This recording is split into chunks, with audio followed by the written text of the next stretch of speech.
sheekadeeda waxay ku bilaabanaysaa subaxyada ka mid ah waxaa ku soo kacay anigoo isbitaal dhex jiifo. waxaa ila joogtay gabar digtoorad ah, waxay nii sheegtay inay tahay digtooradii aniga ii dabiibaysay. waxaana weydiiyey wax ku saabsan aniga walaashayda, waxayna igu tiri walaasha waa ay fiican tahay, xaaladeedana hadda waa ay roon tahay, mar dhowna waad arki doontaa. markiibaana ku wada hadlayna waxaa meesha imaaday 2 nin oo booliis ah. labadii nin ee booliiska ayaan fiiriyey, waxayna igu tiri waan kaasii tegayaa, haddii aad ii baahato botonka halkaas ku yaala taabo, isla markiiba waan ku imaan doonaa weliba si degdeg ah. waxayna igu tiri nimankan booliiska ah si fiican ula dhaqan, oo waxay rabaan inay ku weydiiyaan some questions ama su'aalo, si fiican nooga jawaab. haye ayaan ku dhahay, midas igu hadlay waa inay iska baxday gabadhii. waxaana meeshiis kugu soo haray 2 nin ee booliiska ahaa iyo anigii. 2 nin ee booliiska ahaa ayaa i weydiiyey hadda xaaladeeda sida ay tahay, waxaana u sheegay inaan iska roonahay iskana fiicanahay. waxayna dhaheen wax ma nooga sheegi kartaa wixii shalayta dhacay. markii aanba soo xasuustay arrinkii shalay dhacay aad ayaan u naxay.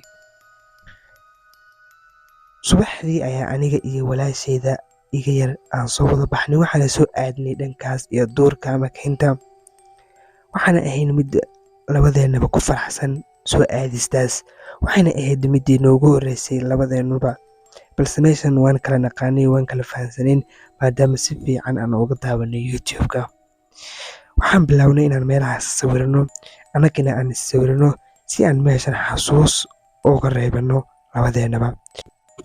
waqtigu waa uu socday, waxaanan fiirfiirinaynay meel kasta, xitaa waxaan sii wadnay sawiridda meelaha ama xayawaanada ilaa la gaaray habeenkii.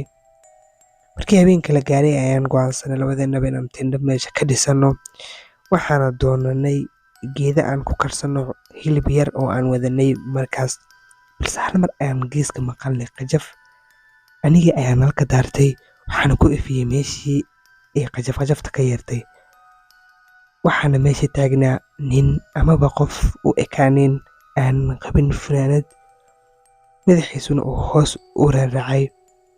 dabcan maanan arki karin wejigiisa maadaama ay timihiisu ahayn kuwa yara dhaadheer, aadna u qaab daran. anagii waan fiirinay, tooshka ayaan si fiican ugu iftiimiyey, waxaana ku dhahay hey, mana maqasha ayaa tahay. ma uusan nala hadlin markii koowaad, isaga oo muujinaya waxyaaba aad anaga noola yaabiyay aniga gabadheeba. gabadha waxay dhahaysay muxuu yahay qofkan, maxaana ka khaldan. hal mar ayuu kor noo soo fiiriyey, mise waaba qof leh weji aad u cabsi badan. walaashaydii iga yareedna waxay bilowday inay cabsato. qofka ma ahayn qofaan hore u arkay wejigiisa, maadaama uu wejigiisa nagaba duwanaa anaga, uusan ahayn bini aadam caadi ah. aniga qof caadi ayaan iska dhigay, waxbaan dareensanayn. isagii waxa uu bilaabay inuu dhool caddeeyo. waa idin salaamay, meeshan maxaa ka qabanaysin? waxaana ku dhahnay meeshan ayay gobolka noogu dhacay, meeshan ayaan dheenta ka dhisanay. wuxuu yidhi kor ayuu fiiriyey, wuxuuna nagu yidhi haa, ugaarsi miyaad u timaadeenna? waxaana ku dhahnay maya keliya dalxiis ayaan u nimid. waxa uu bilaabay inuu carabkiisa bishimiisa ku leeleefo, isaga oo geesaha fiirfiirinayo. aniga aad ayaan ula yaabanaa qofkan iyo wax ka khaldan. wuxuu yidhi gaajo ayaa ii heesa, aniga cunto ayaana u baahanahay. wuxuuna bilaabay inuu qoslo. iyada ayaa ila hadashay, waxayna igu tiri ninkan nagala hadalniyo warkiis ma fahmine. anaga wax dhiba ma wadano, keliya meeshan ayaan rabnaa inaan waqti ku yara qaadano. waxyar kadib ayaan maqalnay codka soo yaray calooshiisa. waxuuna yidhi waad maqashaan caloosheeda codkeeda, waxaana i haysa gaajo aad u daran. walaashay ayaa tiri ninkan waxba ha noogu daran, waxnana ha nagu siin dhaafe.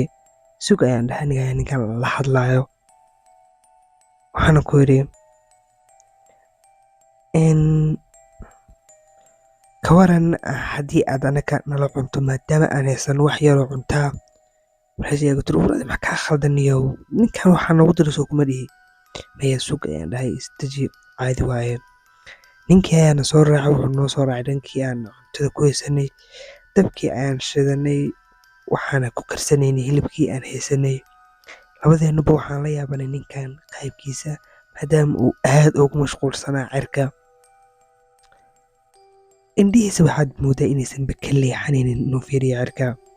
annagana waxaan iska eednay kuwa karsanaya hilibkeena. hamray wuxuuna weydiiyey muxuu yahay waxaan aad karsanaysiin, maxaadna u karinaysiin? maxaa ku dhacday walaashadeedana? waa hilib waaye, maadan aqoonin, waa la kariyaa. wuxuu nagu yidhi marka maxaa tahay sababtaad u karinaysaan? si aan u cunayaan rabnaa, saas ayaan u karsanaynaa. wuxuuna ku yidhi tuu qoslay, waxaa ku ficneed inaananba la karinin oo caadigiisa amaba ceeriinkiisa aan ku wada cunno, saas ayay ku ficneed.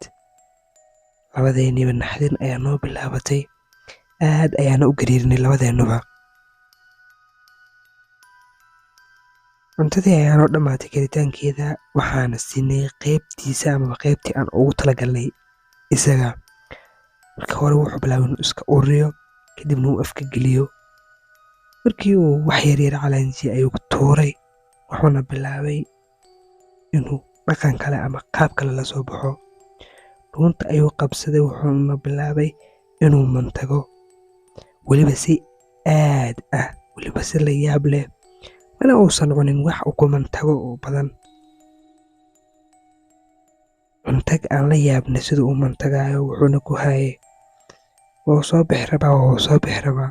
walaashii ayaa igu tiri ninkan soo daaya kuma dhin waxbaa noogu darin, in wax ka khaldan yihiin waan fahansanaa. ninkii mantag ayuu ka wareegay, weliba mantag aad u tiro badan. wuxuuna mantagaya waa geedo iyo wax cagaaran. mantagii ma uusa joojin, waa uu sii mantagaya weli, ilaa uu markii dambe afkiisa ka yimid dooli nool ama dooli caadi ah oonan la calaanjinin ama aan la cunin. walaashay waa ay shoogtay, naxdin daraaddeedna waa ayba suuxday. ninkii mantagii ayuu iska sii mantagayay oo wuu la dhibaataysnaa ninkii. hal mar ayuuna kor u soo istaagay isagoo mantagii ka wada buuxo. wuxuuna igu yidhi soo dhoola caddeynaya, waad mahadsan tahay, aad ayaad u mahadsan tahay maadaama aad i caawisay. waa u qoslayaa, qosol weliba aad u cabsila. markiiba wuu carar, wuxuuna aaday dhankaas iyo duurka. markaas ayaana miiri u dambeysay. booliiskii ayaan arrintaas ooga sheekeynayay. markaas waxaana igu yidhaahdeen wax kale ma xasuusatid miya? waxaana ku yidhi may wax kale maskaxdayda hadda kuma jiro. oo markaas ayaaba ninkaas igu dambeysay. maadaama sheekadaas aad ku cabsida badan soo xasuusta, waxaa mar kasta iga imaan jiray dhidid. waxaana isweydiin jiray mar kasta ninkaas wejigiisa iyo qaabku u ekaa iyo wax ka khaldanaa ninkaas.